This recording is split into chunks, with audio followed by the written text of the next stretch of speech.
All right, well, I'm going to start going and people can come join us if they would like, but this is the session called Ballin' on a Budget. We are going to be talking about club programming and how we can do it on little to no budget. And so to share a little bit about who I am, my name is Taylor, and I'm the Assistant Director of Campus Activities at the university called California Baptist University, and we are located in Riverside, California. And so I wanted you all to have my contact information, just be able to look me up if you want to send me an email about something, give me feedback on my presentation, I'll totally receive that fine. I also included our Instagram handle for our office. That is not my personal Instagram handle. That is for our office. So if you are wanting to look up some club information about us, if you want to see the different programming things that we do, just to give you a little bit of background on me, I am from Southern California. That is where I was basically born and raised.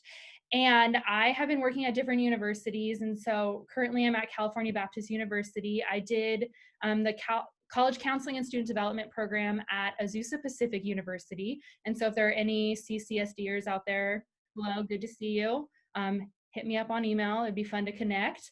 And so I am typically a programming person. I have been doing student activities for most of my time in higher ed. For the past 9 years, I've been working in offices that have done clubs and organizations, or I've been directly connected to working with them.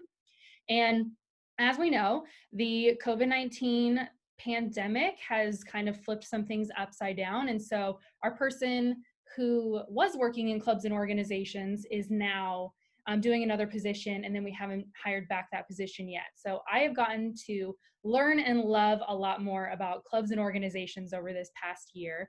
And I've also been able to take what I've learned in my programming role and apply it more to our clubs and organizations. So the agenda for this session is we're going to talk about the current club climate. We're going to talk about what changes have happened, what we've been fighting against since this has all begun, how we as professionals are able to help. And then I'm going to throw out some programming tips. And all of this has come from what I have learned over this past semester. So I don't know about you, this is my first time going through a situation like this. I think we're all in a very similar boat.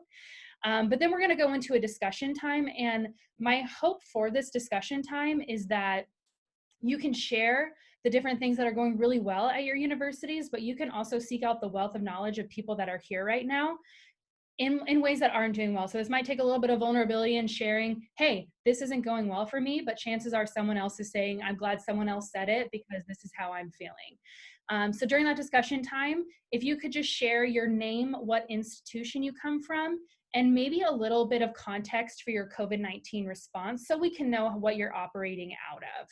And if you have any questions, comments, and I'm not even kidding about this, Netflix recommendations, use the chat. This is a community time. We want to connect with one another. We want to share with each other. Use the chat. So I also want to talk about two different people who are here. So Mita is the department secretary for our office at California Baptist University, and she is going to take what is said. She's going to take these notes and she's going to compile them into a document, and she's going to upload them, because during this time, I really want you to feel like you can listen. And if you're writing down and missing stuff, I just want you to be able to have that resource. So Mita's going to be taking notes. We'll upload them after. And then Kristen Holderman is also here. She's the director of campus activities. So by hierarchy, that means that she is in fact my boss. And so she is going to be operating the chat for us. She used to work in clubs and orgs as well. And so she can answer questions. She also has the authority to interrupt me if things are going sideways, or if there are questions in the chat that need to be addressed openly and upfront. So Kristen will be doing that. So if I'm talking about something, it's not making sense, or you want clarification, or you have a note that you want to share, write it in the chat, and then Kristen will interrupt me if it is appropriate, or if she wants to, because again, she's my boss, she's allowed to do that. I'll address it there and then, but otherwise, feel free to jot down those questions and then ask them at the end. So just a little bit of context from where I'm coming from, because this is what I'm going to be speaking out of. So we're at California Baptist University. We're a faith-based private institution in Southern California. So currently we have 11,045 total students. My roommate happens to be the assistant director of admissions here, so that is a very accurate number. I didn't need it to be that accurate, but she went above and beyond. So we have currently about 7,000 undergraduate students, but the 11,000 number is key because due to a lot of the shifts that have happened recently, a lot of more of our students have been participating in clubs at the graduate level and at the online level. 100% of our domestic students receive financial aid, which when we're talking about budget is a very important thing to think through.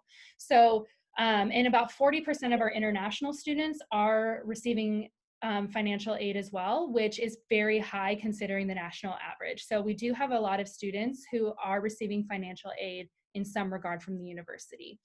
We have a 14-to-1 student to faculty ratio, and our prominent majors are nursing, engineering, business, kinesiology, architecture, aviation science, and psychology. And this is important to know because of our 67 clubs that we have, a ton of them are academic, and because of that ratio and our unique, some of our unique majors, that allows for a lot of faculty participation, which has been fantastic. So we have 67 clubs on campus. That is gone down a little bit because of the melt we experienced from the pandemic and students going home and not keeping up their clubs, but we had a very small margin, which we were very thankful for.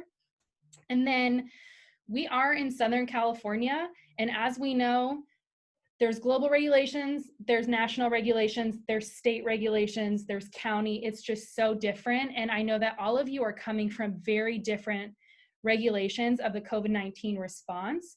And so I would say because of our location, we are an extremely tight university in terms of what we can do. So I'm hoping that's helpful in what we share because you're going to be able to see what we've been able to do with a very tight regulations, and then you can kind of see how that adapts.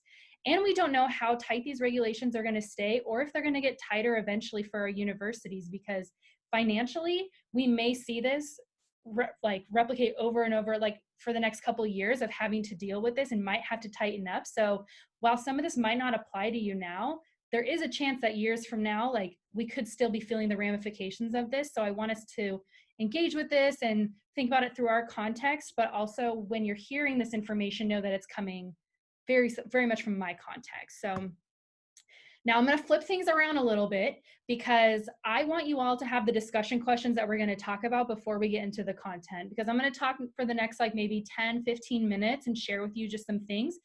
But I want you in that to think through these discussion questions so you feel like you can contribute. So I'll give you an opportunity to take a picture of them, write them down. But the things that I want you to think about sharing are what are events, programs, activities that your organizations have done well virtually. And so for our organization, all of our student orgs have had to be in virtual. They're not receiving any funding from us, but they can use their own club funding. So we are very limited in what we're doing, but we have been able to do a lot. So we are 100% virtual at this point, but I know that's not everyone's story. And so what are events, programs, activities that your organizations have done well as a hybrid or in person? So we know that there's a wide range of what people are doing right now. And so just being able to share within those two contexts of virtual, or those three of virtual, hybrid, and then completely in person. And then what are some programming struggles that your organizations are experiencing that we can help you out with? At this point, we got 20 people in here. Those are 20 brains of people that can share with you. We have a bunch of different universities that are being represented, and so we can share. So my hope is that we can feel like we can share all of that with one another. And you might have been able to already do that with your teams in the specific categories, which is great. So in order to move forward, we need to start looking at what we are fighting against. Now, when I was going over my presentation, I realized I had 3 big bullet points and didn't even include the pandemic, which is like, I would say a pretty big thing that we're fighting against at this point. So I'm just gonna leave that as like an overarching, like, I think we all know that's happening. Like we know it's impacting us, but within that, we have students who are experiencing extreme virtual fatigue. I don't know about even like how you've been feeling. Like I've been loving this conference, but I'm also like, this is the last one of the day. I'm done looking at my screen. And this is the reality that students are living in Monday through Friday. They are in class all day. And this is what I hear as a person who programs and trying to think about virtual programming for students. They're saying, I look at a screen all day. I don't want to look at a screen just to have fun. Like, I'd rather do other things, which makes a lot of sense. And then there are also the proximity to campus. So whether you have students living on campus, I'm guessing that you do have some students that have decided to stay home. They're missing out on that community. They're not feeling very close. They don't have a lot of the buy-ins to that. And that's especially crucial for first-year students because we want them to have that buy-in right away. And then another level of the proximity to campus is if you have club presidents who are living off campus and advisors aren't on campus, chances are the communication between the two is very different than when they're both on campus. And then we have the issue of budget. This is an area that I've heard from colleagues and people around that this is one of the first places to take a hit is the co-curricular programming that happens within clubs. So we are losing some budget throughout that. And so we are fighting this battle. But I want you all to know it's not all bad. We're doing some great things. And one of those things that I really want to emphasize is the fact that we provide opt-in affinity groups for students. And during this time, they don't really get to make a lot of choices about what they're doing. They have to go to class. They have to be in certain groups, and they have certain regulations around it. But this is an opportunity where they can say, this is something I need, and I'm going to really press into this, or I need to back out of it. They aren't bound by certain requirements. They get to decide, I'm really interested in this, and I want to be in community with other people who are too. So we are providing a service that not a lot of offices on campus can say that they're providing as well. There's not a lot of opportunity for this, especially in the realm of virtual learning. We also have students programming for students. Like we said, they don't want to get on the computer and they don't want to be doing these virtual events that we're trying to put on. But you have students programming for students. And so they are going to be that pulse of, all right, this might not be working, but if I can put myself in the shoes of the people of my club and I can look at that and say, all right, this is something I'd be interested in. And so we're not having to guess and we're not having to pretend to know the struggle of students because it's a student making a plan for the other students. And then what we have at least found is a really big bonus of this time is our access to commuters and distance learners. A lot of clubs work around the schedule of a residential student who goes to class all day, has their events at 10 p.m. at night on campus. And if I'm a commuter student and I had my classes done at 3, I'm going to go home and it's got to be something really good to get me off the couch, out of my comfies, back to campus. And so now we're bringing the club to the students and they're kind of on this level playing field of you're experiencing this virtually just like I am. So we are now having access to a lot of different students that we didn't necessarily have before. And so in talking about how we can advise and serve club leadership, and I think those two terms are really key because being able to frame it as getting to serve our students, I don't know, has been a really great attitude help for me because I'm helping them out, but then also I'm realizing that I'm working with a student who is trying to reach other students and is also struggling as well. So I feel like being able to reframe that as service has been very helpful. So when I'm working with a student trying to figure out what type of programming they can do when they feel so limited because they're like, I have to be virtual, I don't have any money, what am I going to do? So I first start off by asking the student, why did you start this club in the first place?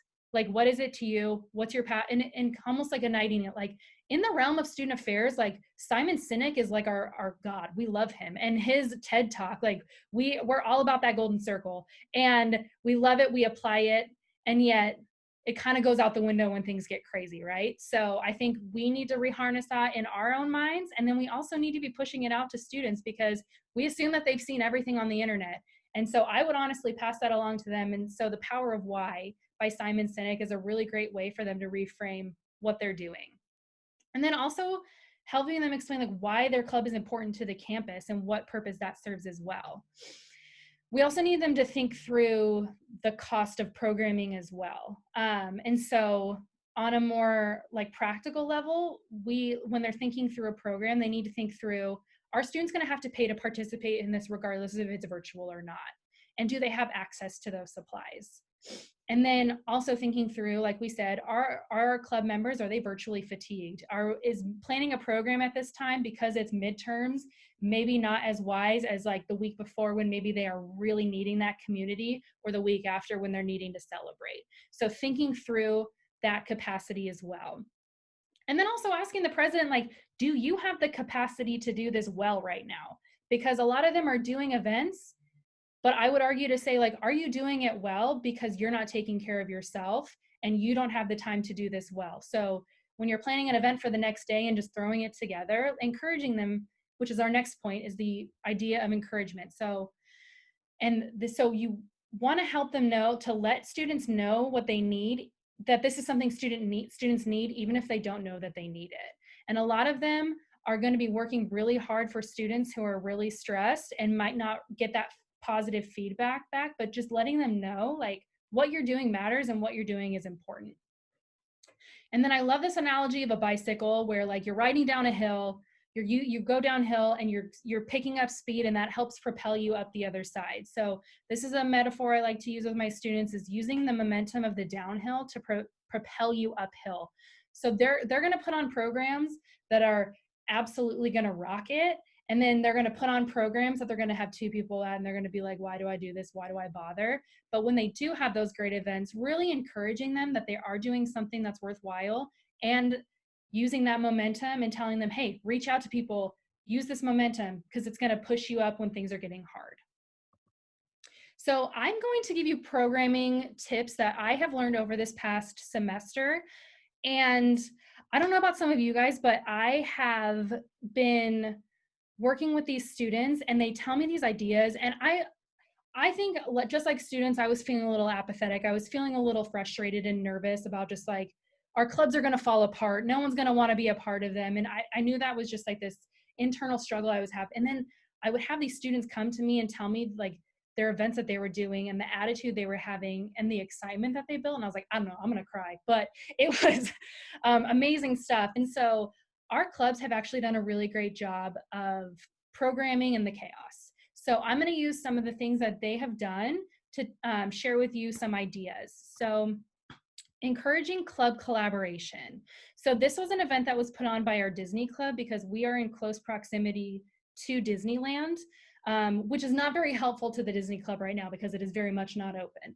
But they wanted to keep students engaged, and they were doing different events and realizing that they weren't getting the numbers that they were hoping for. So they were like, well, what do Disney love to do? They love drawing and Imagineers and things like that. So they partnered with our illustration club, and the illustration club did a demonstration for their club and taught them how to draw a Disney character.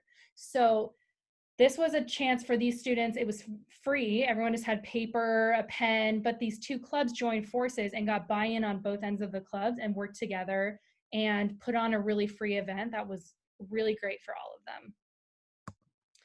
So leverage the offices on campus that can spend money, because even though clubs might not be able to spend money, other clubs might be able to spend money. Or sorry, other offices on campus might be able to spend money. So if you have an academic club, their academic department might be able to give them some money to operate. They just might not know that they need to ask. So an example that we had, so for our office, Community Life, put on an event with our art club, because our art club was doing a fantastic job of doing these live art demonstrations. And so we actually approached them about this, but this is something that the club can approach the office about. We were like, we will purchase paint supplies, we will put them into bags, students can come pick them up if you run this event. And honestly, from a programmer's perspective, it was so easy. All I had to do was purchase supplies, bag up stuff, and then the club took control and took ownership and leadership. So that was a mutually beneficial event for both of us. And we got to spend the money, and they got the benefit of having more people want to interact with their event because they had the supplies. So as someone who's coaching these students, like help them think through offices that can spend money and ask them if they can partner with those, because that is a way to put on an event while not spending any money if they don't have a budget. Leverage community resources and connections. So this is probably one of my favorite things that's ever happened to me in the club's realm, but as we all know, this was an election season, and the city of Riverside had a mayoral election coming up. And the president of our Black Student Union calls me, and he was just like, "Hey, so I got the two mayoral candidates to come like chat with our club." And I was like, "What?" Like, he's like, "Yeah." And this was like the day before the election. He's like, "Yeah, I mean, there's a bunch of 18 to 24-year-olds that they want to talk to and they want to get their voice out to. And it's a nonpartisan election and they want to come talk to our club." And I was like, "That's awesome." So they got them together.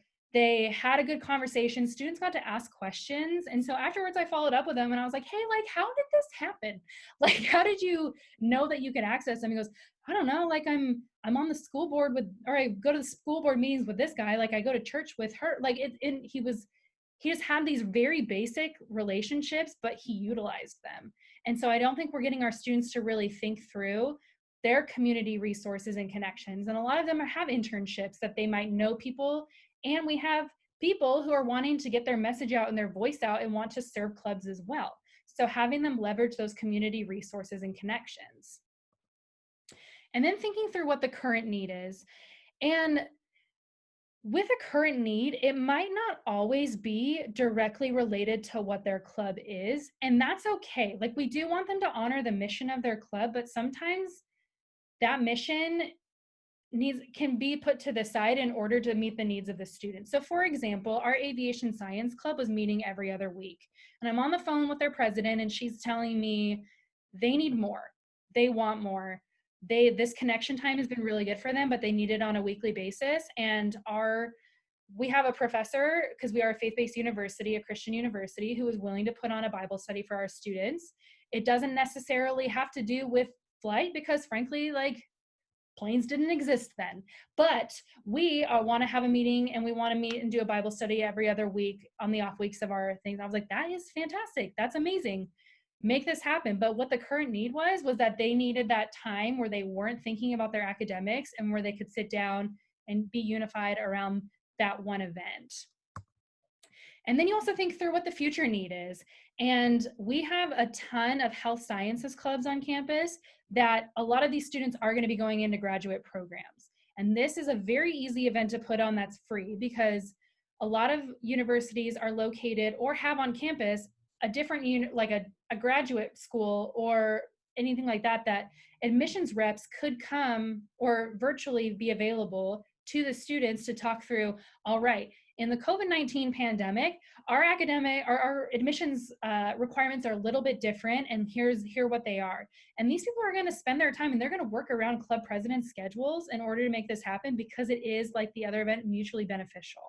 Where they're getting the information out to our students, and our students are learning ahead of time about what they should be doing in order to move forward for graduate school. So we have had a ton of clubs seek out universities in the area and even out of the area, because this is the thing, it's virtual. They can come in from all over the United States and let people know about the school that they have. So that's that very unique niche of being on virtual as well. And then what are the current trends? So I had a student call say, "Hey, we want to play Among Us." And I was like, "Cool, what is that?" And I had no idea. I still am not really sure what it is. I looked into it enough to know that it was like cool to do for an event.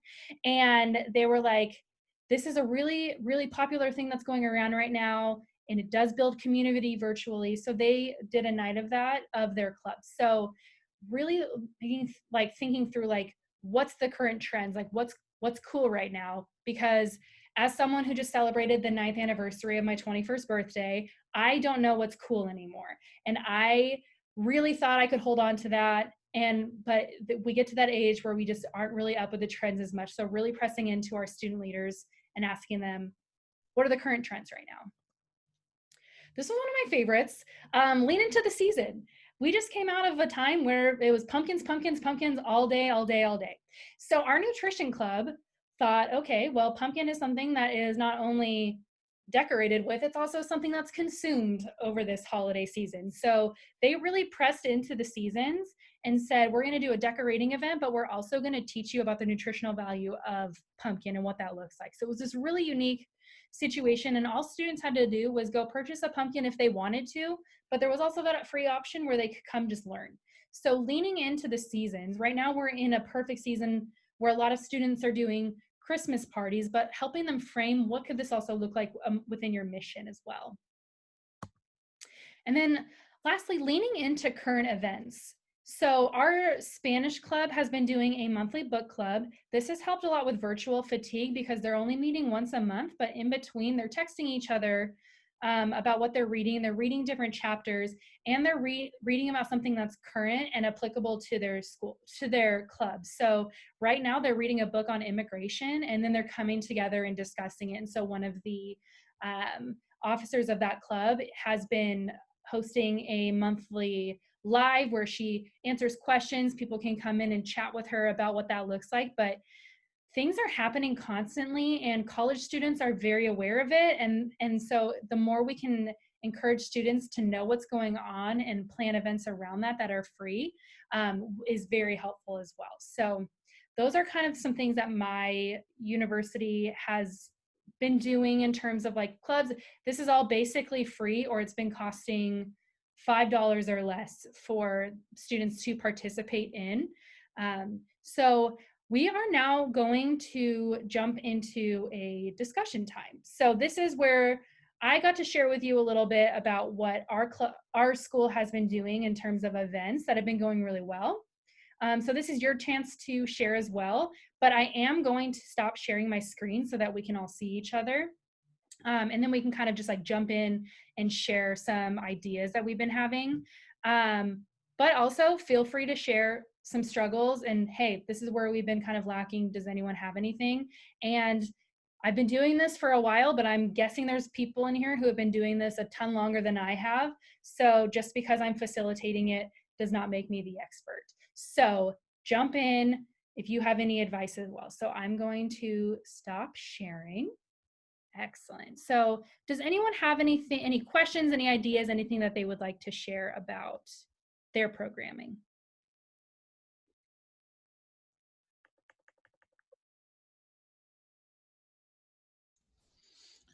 Taylor, I can share one thing, and I'm sorry, my video is not working. I'm Susan Goschel. I work in student engagement and leadership at Columbus State Community College. And one of the things that we did is we purchased in our department a STEAM Jackbox games. We purchased all of the Jackbox games, and then we offered them out to all of our clubs, orgs, and affiliations. And we used the Campus Engage platform and created a resource request form so that clubs can just get online and request to use Jackbox. I go in and change the password for them so that we know and we can track what the usage is, so we can report back to our bosses that, yeah, this is really working. And it has really taken off. I mean, like, beyond what we thought was gonna happen. And it not only has infused all of the clubs and orgs, but departments across all of our campuses found out about it, and they're using it to build rapport amongst their departments. They're using it for like virtual get-togethers, happy hours, and things like that, to build department and cross department community. So that's one thing I highly recommend. It's hysterical. It's really fun. Obviously, we talk about the student code of conduct before we start, because some of them can be a little racy if not. But that has been, it's been wonderful. And then one of the things that we did is we're putting together a guide, and we're doing a training so that they can be their own hosts. But we're also putting together a group of people that are well versed in running Jackbox, or are familiar with gaming, or familiar with Steam. And you talked about collaboration. This came out of a collaboration with our video gaming club, that they took the leadership, and then they're training other people now to be the hosts. So again, we're seeing like cross club communication. The video game club and other clubs are getting recognition because they're hosting for staff departments, and it's been something really, really good. And it literally didn't cost us that much money in our department. We had some funds available, and it's free for all the clubs and orgs to use. Yeah. And that's great. I mean, because like coming from someone who uses Jackbox on like a personal level, like it doesn't feel very cheap like when you're like a student or and so I love the idea of the university purchasing it because I think students would definitely take advantage of it. I love that idea.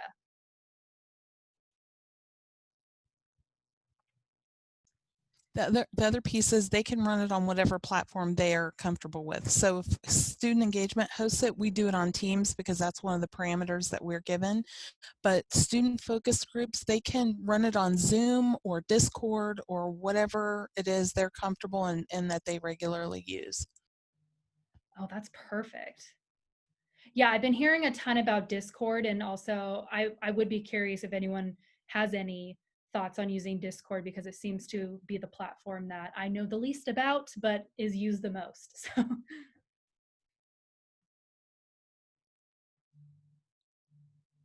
There was a previous session about Discord today. So I believe that they have a video on it. I'm not 100% sure if they did or not, but I know that they had a session on it. So there's oh, more that would be information about it fantastic. floating around. But my name is Jewel Boyd. I'm from Georgian Court University in New Jersey. So it's about 5 o'clock over here in the East Coast. This is actually my first semester at Georgian Court University. I originally was supposed to start in March, but COVID. So everyone was furloughed until July 1st for the new semester, basically, or for the new start of the year and the new fiscal year. So I was able to come on in July. And basically, we had to start from scratch in terms of events and planning. So we did um, a few in person, like we did outdoor movie nights before it got really bad, um, which those were successful. We had about like 50 students show up on our soccer fields, all separated in little, you know, circles or like hula hoops and stuff like that, or like their blankets on the court on the soccer fields. So we did that. That was really successful. And then we had like popcorn for the first one for like our welcome back week, and then a lot of the other ones were virtual. Then when we went fully virtual after there was an outbreak on campus, we did a lot of events that were game based. So we used a website called Quizzes. It's very similar to Kahoot.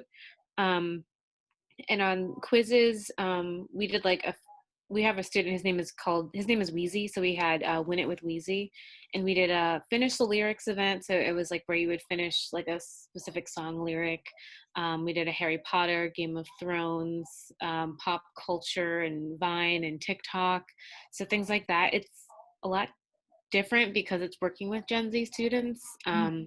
When we tried doing events that were just for fun, we had maybe like 2 people show up to them. But then when we added a win it aspect, so a gift card, so we would give away $25 Amazon gift cards, we had a lot more participation. So our participation went to like 50 students to like, well, yeah, about 50 compared to like our 2 or 10. We did another event recently where we didn't have any gift cards. It was holiday quarantunes, where it was holiday karaoke, and we had 2 students sing holiday karaoke. But I feel like, at least from my point of view, every event that we do, it's an event, and 2 students enjoyed one event, 50 enjoyed another event. And I feel like failure would be not doing anything and having students complain and saying like, I didn't enjoy my semester because you didn't do anything. But it's like, at least we're trying Yeah. and doing something for our students. Hmm. I know, and I don't know if you have all experienced this, but sometimes students just like knowing that there's something going on, regardless of if they're going to participate in it, which is like they just the fact like they'll talk about all of these events that they like that their school does, and when you ask them about how many they've actually been to or what they've done, like the number is significantly smaller. But like you said, they just the fact that they know something is going on is like even a big deal.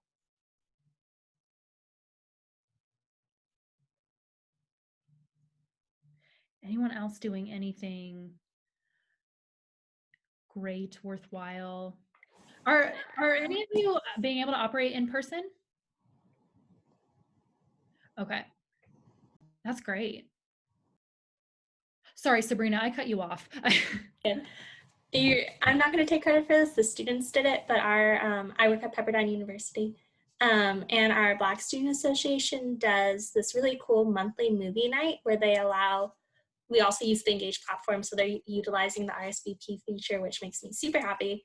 But they allow people to RSVP, and based off of who's like signed up, they send an email to be like, hey, what like streaming services do you have? And then they'll like find a common one, and then they'll do like a Netflix party, and then you can vote on movies, and then you watch the movie, and then you have a discussion like the week after with your little group on like how it ties into like whatever or whatnot. And then I think they're extending it because our intercultural affairs office has like a book rental thing. We're trying to figure out how we can start sending books to students. But I've also been able to send like devotionals for being also a faith-based campus, devotionals to our student-led ministries. And then the paint nights have been like phenomenal.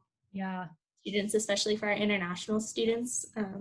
So Great. Thank you.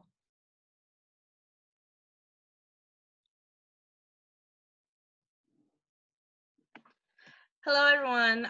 My name is Thelma Bush. I'm coming from Howard Community College, which is in Maryland.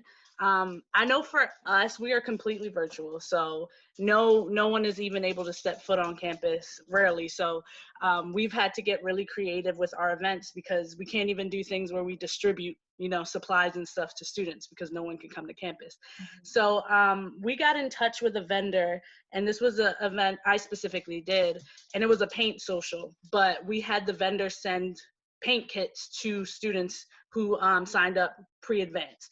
So you can like pay for however many kits you want to send out.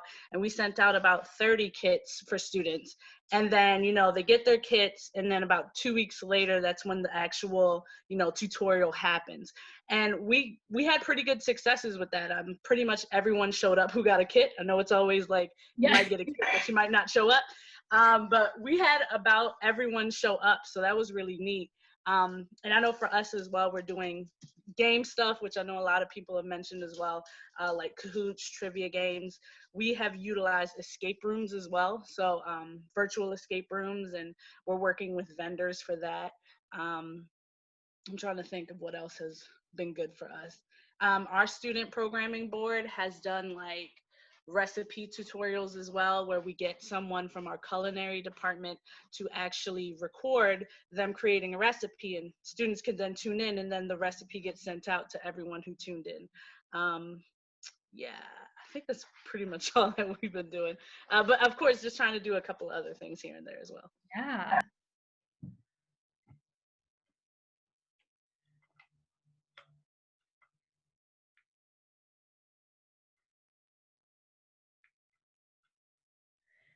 And are there any people feeling like they're struggling with programming that they want to bounce an idea off of, or kind of feel like we've been trying to find a solution for this and we're feeling dead end and want, a little fresh eyes on? We can also help you out in that way too.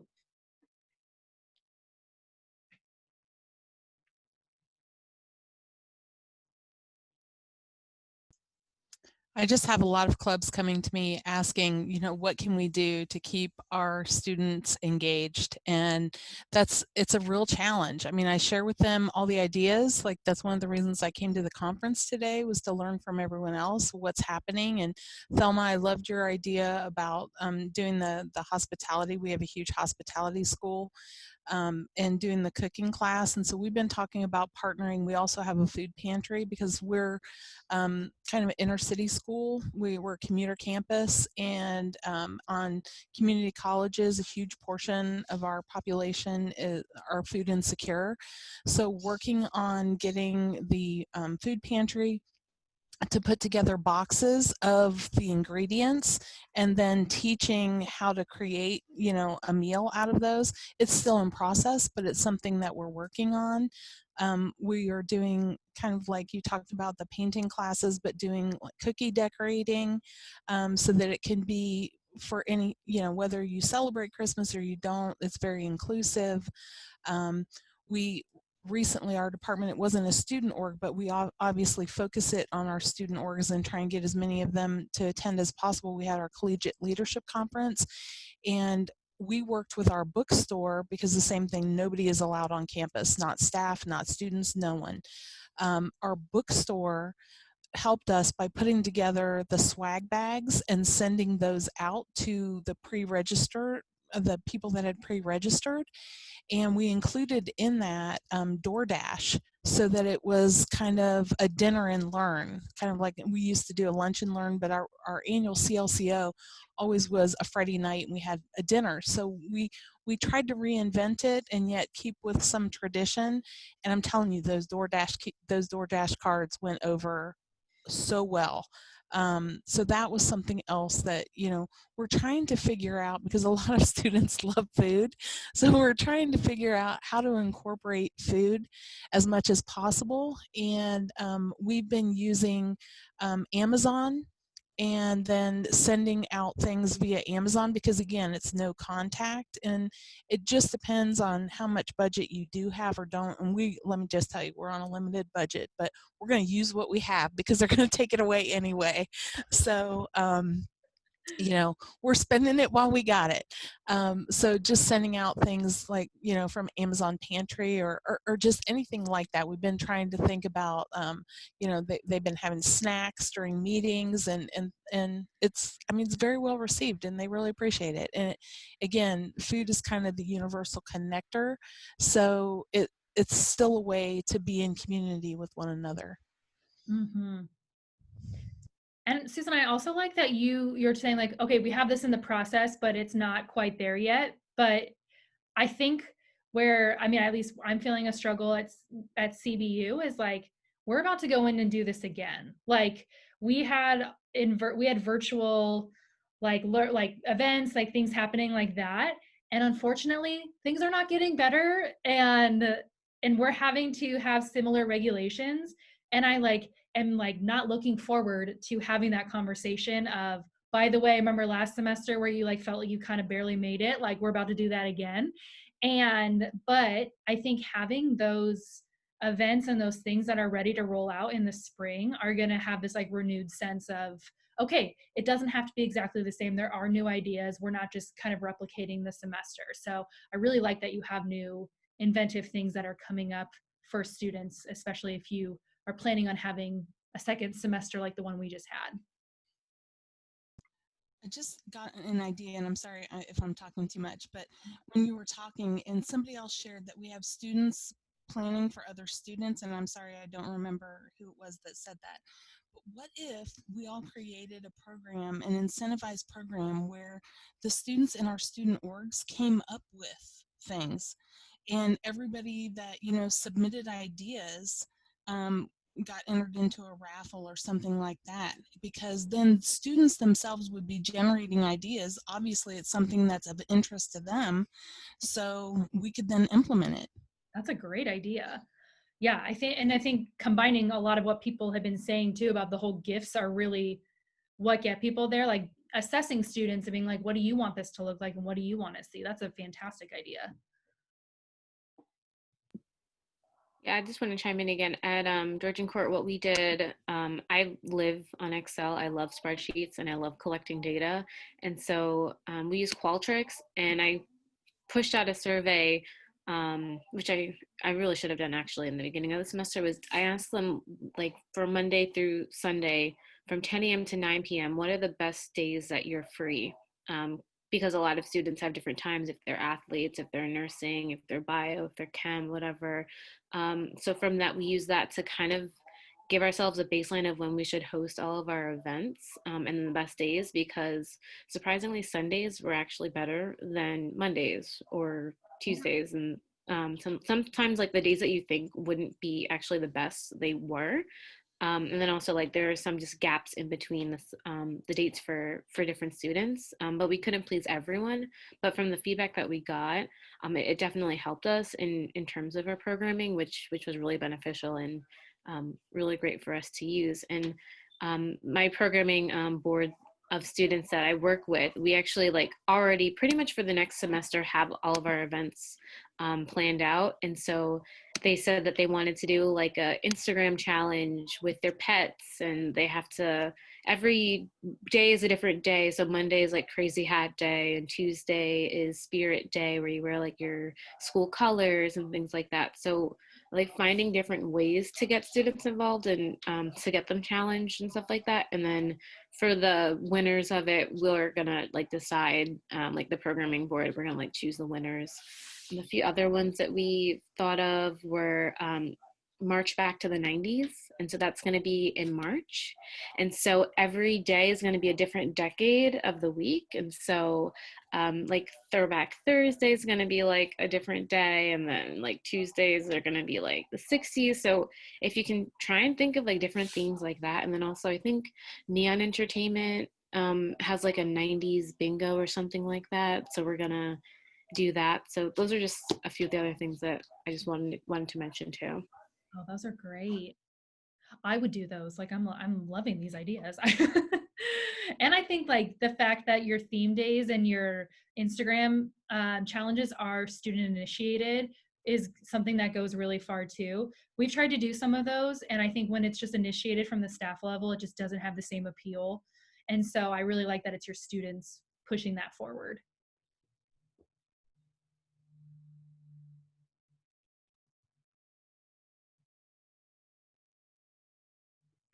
Any other thoughts and struggles that we're having? I will happily jump back in. Yes. I just held like a focus group with, I think maybe 5 of my most active orgs, and talked through a ton of like funding and nonsense. And I was just like, what? Like, do I need to prepare for next semester? And everyone, formal. I was like, what do you mean? Like, you still want to do formal? So I haven't thought about it, because all the formals got canceled in the spring, and it's for like our fraternity and sorority life, and then my professional organizations and the identity-based organizations. Like, there's a lot of groups on campus that do formals, and I really don't know what to replace them with, because I really, unless they want to do like a little dance marathon on Zoom for like 24 hours, I really have nothing right now. And you guys are you completely virtual? Pepperdine has not told me yet. Oh, Probably not going to tell me till the week or two before, like they did last time. So yeah. I know that's such a hard thing with communicating with orgs, right? Because you don't want to say anything that can change, because you've just given information to 70 plus whatever, how many orgs you have, and then to switch it is a lot. So you always want to have everything in writing. I think what's a little different is we do actually still have access to an okay sized budget. So I could send stuff to people, but they were talking like that end of the year, like bonding with my brothers, or like my fraternity or my organization is just like missing. And I was like, Right. oh, okay. So I think if you could, it would probably depend on your school's liquor license, if it's possible, or if not, another option would be to do like a mocktail. So like I wanted to do a cocktail event for our 21 plus students, but we just decided not to for liability reasons. But we want to do a mocktail event in January for it, to like replace it. Another one could be like maybe like a cooking class, like where all of them decide a specific time that works for them, like do a survey and ask them and get a consensus from that, so they can all do it together. Those would be the only two that I can think of. that's helpful. I don't know what my office would think if I go in with mocktails, because we're a dry campus, but that's okay. Yeah, never mind about the alcohol events then. Yeah, forget those.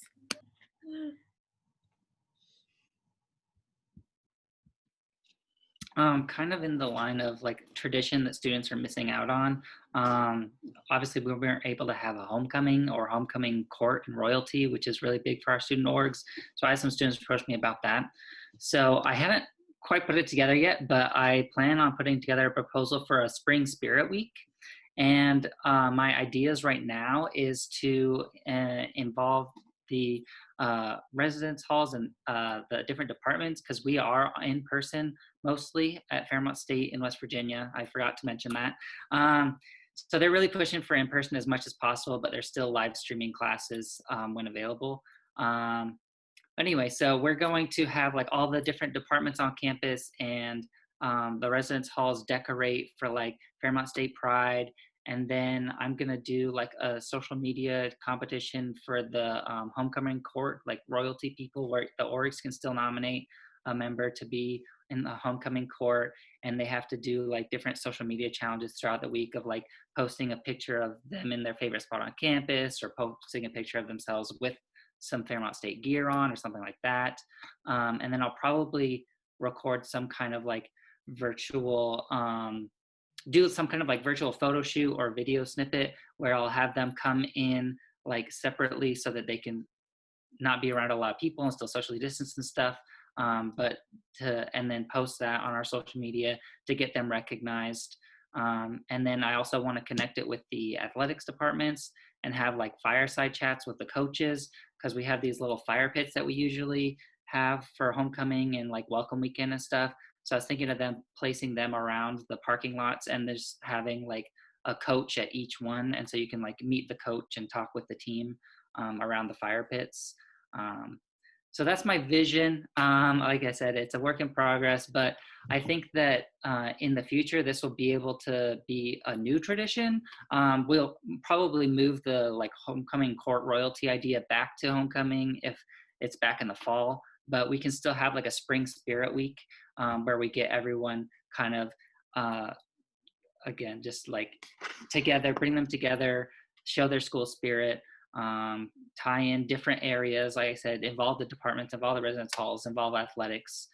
So I'm really hoping that that is becomes a new tradition, and it also, for now, helps kind of satisfy that missing lack of tradition and typical things that happen for the students. Mm-hmm. Absolutely. And I love that it kind of sticks to the heart of what homecoming is and still gives it that like home feeling. It ties in athletics. And I feel like we've really learned that like in these times, like we can be really siloed, but sometimes we're very dependent and very needing of these other offices on campus too. So I think that's a great collaboration.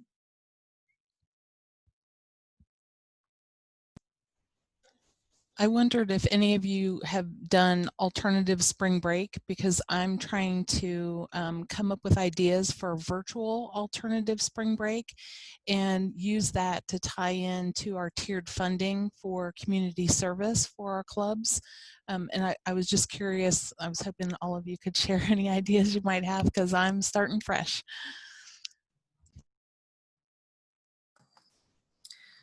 I don't know about some of your universities, but our university has actually canceled spring break. And so, yeah, figuring out how to still identify some of those fun things that students want to go do. I think that that's where we're going to see a lot of collaboration on our end with our recreation department, and hopefully being able to do things semi-locally and kind of encourage them to go on a hike or go experience something around the area, because yeah, we've shortened our semester and gotten rid of spring break so that students aren't leaving and coming back, and so kind of trying to think of things that still are spring break-esque. So I love, I think Taylor and I both were like the march back to the 90s, those themes of what are some fun things that happen in the spring that you can kind of incorporate and make and theme it out. And so what are some spring break themes that we could see that students would really like to participate in, and things that they can kind of go do on their own that aren't necessarily us having to facilitate everything, but just kind of give them, hey, these are some options that we found, or here, these are some vendors that we're working with to give you a discount, or things like that. Mm-hmm. Thanks. That's a good idea. The one thing we were thinking about is self-care spring break, and partnering with our college rec and wellness, and then focusing on some kind of self-care each day. And if people wanted to, they could take a short video, and then we could share it on social media to get students to inspire other students to do self-care. I love that idea. I think that would be so perfectly appropriate. Mm-hmm. I think we'll probably steal one of that too. And I loved Jesse's idea about the staycation and just how, and even if like students are far away, like even like show us what your staycation looks like, and even just like learning about the different places that people live, and yeah, just kind of trying to make it, because we're, you know, trying to find that fine line, like if you don't have a spring break, is it worse to pretend like you have a spring break or just not address it at all? But I'm like, I think there is that view of just like, it is probably good to give that semblance of like, all right, like rest and margin and self-care is actually still very important during this time. Even though like time wise, it still works out and you still, you know, like your semester is just as long without the spring break. Like there's still the fact that there's not a spring break is, I feel like driving a lot of students a little bit insane. So like, I think having that thought and that margin and kind of building that into their week would be good. I was thinking too, on our university, our associated student group, every spring semester has a stress relief week. And so kind of similar to your self-care, but it happens regularly every year that they do, there's different opportunities each day of like go get a massage or go do this or go do that. There's food. We've brought puppies on campus those days. So all of these things, you know, obviously aren't necessarily happening this year, but just ideas of how to relieve stress too and focus on that. Like, okay, this is midterms week. Here are some ideas that we can do to kind of maybe not focus so much on the spring break aspect of it, but like the self-care, the stress relief really gives the students an opportunity to just kind of rest and take care of themselves. So something that we did here at Black Hills State for the wellness aspect, we have a traditional like wellness week that we do every semester too. So usually like we'd have like the same like bring the puppies to campus and stuff like that. So what we did this past semester is we thought of things that we could kind of pre-package and have available. We're fortunate that we're on campus, so we still have students passing through our student union. So we kind of just pre-packaged stuff and then had it available at a table for students to grab. So like we made slime and like pre-packaged the slime so that you could just like grab it, or stress balls, like we pre-made stress balls and stuff like that.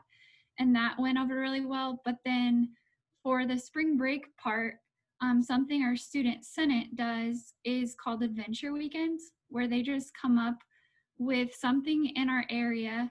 And every other weekend, I think they have like different themes, to where they're like, hey, like you can go do this, like take a picture, post on your social media and tag us like at, I don't remember their hashtag at the moment, but like they have a special hashtag, so then we can go back and then they have drawings. So they put those students in the drawing that actually went into the adventure weekend stuff. So that's how we've kind of done stuff here, and it's gone on for really well. Oh, that's awesome. We might have people dropping because it is 3:00. We have been together for an hour.